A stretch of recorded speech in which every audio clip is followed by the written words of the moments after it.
Friends, कैसे आप सभी। तो मैंने आपको पिछले वीडियो में बताया था कोशिका के बारे में, ठीक है। कोशिका क्या है, कोशिका की खोज किसने की, ठीक है। अब हम लोग इस वीडियो में पढ़ेंगे कि कोशिका की संरचना कैसी होती है, ठीक है। कोशिका की संरचना, आकार, प्रकार एवं आकृति कैसी होती है उसके बारे में भी जानेंगे। तो चलिए, अपने उंगली को उठाइए और सब्सक्राइब लिखा हुआ है वीडियो के नीचे, उसको टच कीजिए और वीडियो को शेयर भी कीजिए। ये काम सबसे पहले कीजिए, उसके बाद वीडियो शुरू होगा। तो चलिए शुरू कीजिए, जल्दी। हो गया? अरे नहीं हुआ तो कीजिए ना, जल्दी जल्दी कीजिए, जल्दी। हो गया? तो चलिए शुरू करते हैं। तो कोशिका की संरचना, ठीक है। कोशिका की संरचना, आकार, प्रकार, आकृति कैसी होती है, ठीक है, इसके बारे में हम लोग जानेंगे। तो कोशिका विभिन्न आकारों की होती है जो 0.1 माइक्रोमीटर से 1 मीटर तक की होती है, ठीक है। ये कोशिका के आकार है, ठीक है, यानी 0.1 माइक्रोमीटर से 1 मीटर तक की होती है, ठीक है।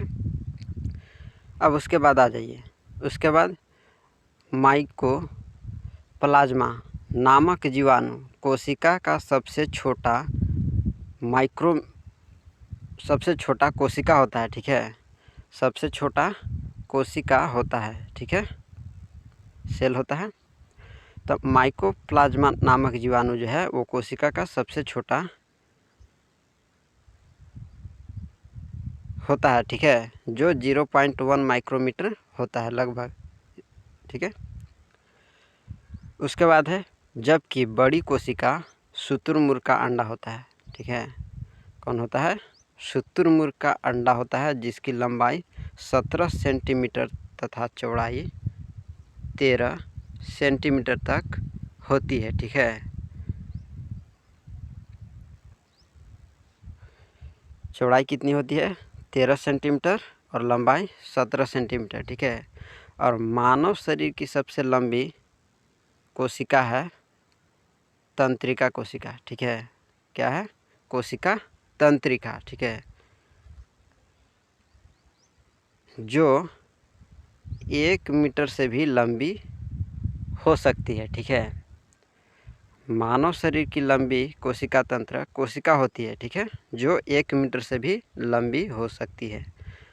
अब देखिए, अब अनेक कोशिका की आकृति, ठीक है, अनेक कोशिका की आकृति जैसे गोलाकार होता है, चौकोर होता है, बहुभुज होता है, अंडाकार होता है, अनियमित आकार का होता है, ठीक है। इसका कोई आकार ही नहीं है कि किस आकार की होता है, ठीक है, अनियमित आकार का होता है, ठीक है।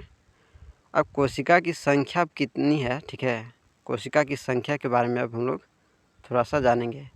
तो कोशिकाओं की संख्या, ठीक है, अब मनुष्य का शरीर तथा दूसरे जंतु जैसे हाथी का शरीर हो गया, ठीक है, या लंबे पौधे को ले लीजिए, ये सभी जो हैं, ये सभी कई अरबों खरबों, ठीक है, कोशिकाओं से मिल करके बने होते हैं।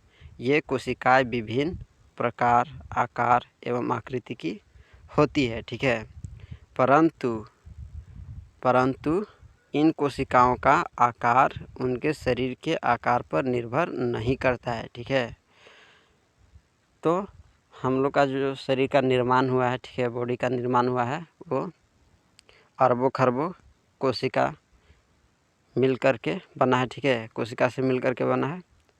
और इसका आकार प्रकार ये आकार पर निर्भर नहीं करता है, जैसे ये बात देखिए, परंतु इन कोशिकाओं का आकार उनके शरीर के आकार पर निर्भर नहीं करता है, ठीक है। तो ये था, ठीक है, कोशिकाओं की संख्या। उसके बारे में अब आगे पढ़ेंगे हम लोग अमीबा, ठीक है। अमीबा क्या है? तो जिस प्रकार या किस प्रकार, जो ही पढ़िए, तो जिस प्रकार एक कोशिकीय जीव, ठीक है, अमीबा में भोजन, अंतर्ग्रहण, पाचन, अवशोषण, उत्सर्जन की सभी क्रियाएं होती है, साथ ही कोशिकाओं के द्वारा वृद्धि एवं प्रजनन की क्रियाएं भी संपन्न होती है। ऐसे जीव जो होते हैं वो एक कोशिकीय जीव कहलाते हैं। क्या कहलाते हैं? एक कोशिकीय जीव, ठीक है। जैसे हो गया अमीबा, ठीक है, ये हो गया अमीबा, ये एक कोशिकीय जीव है, ठीक है। अब अमीबा अपना भोजन ग्रहण कैसे करता है, ठीक है। तो अमीबा अपना भोजन ग्रहण अपने कूटपादों को विकसित करता है, ठीक है। अमीबा के भी तो आकार तो अनिश्चित है ना, अमीबा भी अनेक उसका निश्चित ही नहीं है, ठीक है। जैसे मान लीजिए कि मैंने एक अमीबा का चित्र लिया और यहाँ पर उसका केंद्रक होता है, ठीक है, ये हो गया उसका केंद्रक। अब देखिए अमीबा अपना भोजन ग्रहण कैसे करता है, ठीक है, कैसे करेगा, ये हो गया उसका केंद्रक, ठीक है। अब जैसे ही अमीबा को, ठीक है, यहाँ पर लिख देता हूँ अमीबा, अमीबा, ठीक है। अब जैसे ही अमीबा को भोजन का पता चलता है, मान लीजिए कि यहाँ पर भोजन है, ठीक है, ये भोजन है, फूड, ठीक है। तो जैसे ही अमीबा को भोजन का पता चलता है, वो अपना कूटपाद जो है वो विकसित करने लगता है, ठीक है, ये विकसित करने लगेगा और एक स्थिति ऐसा आ जाएगा कि जो भोजन है वो इसके अंदर आ जाएगा और ये भोजन इसके केंद्रक तक आएगा और फिर इसका पाचन होगा, ठीक है। तो ऐसे अमीबा अपना भोजन ग्रहण करता है, ठीक है। अब हम लोग आगे चलेंगे उत्तक, ठीक है। उत्तक क्या है, तो उत्तक कोशिकाओं का समूह, ठीक है, कोशिकाओं का समूह जिसकी रचना उद्गम तथा कार्य समान हो, मिलकर बनाते हैं दो या दो से अधिक उत्तक, ठीक है। अब देखिए कोशिकाओं का समूह जिसकी रचना उद्गम तथा कार्य समान हो, वह मिलकर बनाते हैं, ठीक है, बनाते हैं दो या दो से अधिक उत्तक, ठीक है, दो या दो से अधिक उत्तक बनाते हैं, ठीक है।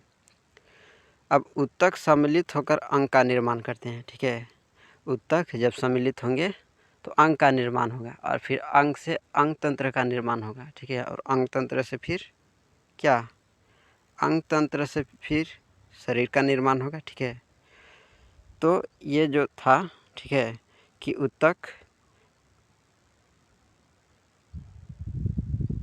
उत्तक सम्मिलित होकर के ऑर्गन्स का निर्माण करेंगे, ठीक है। और यह अंग मिलकर के अधिक कार्यों को संपादित करेंगे, शरीर के सभी अंग मिलकर जीवन की संबंधी क्रियाओं को पूर्ण करते हैं। ऐसे जीव बहुकोशिकीय जीव कहलाते हैं, ठीक है। ऐसे जीव बहुकोशिकीय जीव कहलाते हैं, ठीक है।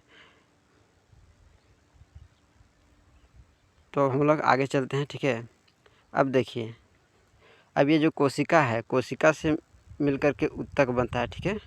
और उत्तक मिलकर के क्या बनाते हैं, अंग, और अंग से मिलकर के क्या बनता है, अंग तंत्र, और अंग तंत्र से मिलकर के तब जा कर के जीव का निर्माण होता है, ठीक है। तो ऐसे होता है, ठीक है। अब आपको यह जान कर के आश्चर्य होगा, ठीक है, आपको यह जान कर के आश्चर्य होगा कि अरबों कोशिकाओं वाले जीवों के जीवन का प्रारंभ भी एक कोशिका से ही होता है, जो एक निषेचित अंडा है, ठीक है। ध्यान से पढ़िएगा, 1 नंबर के क्वेश्चन कहीं से भी पूछ सकता है, ठीक है।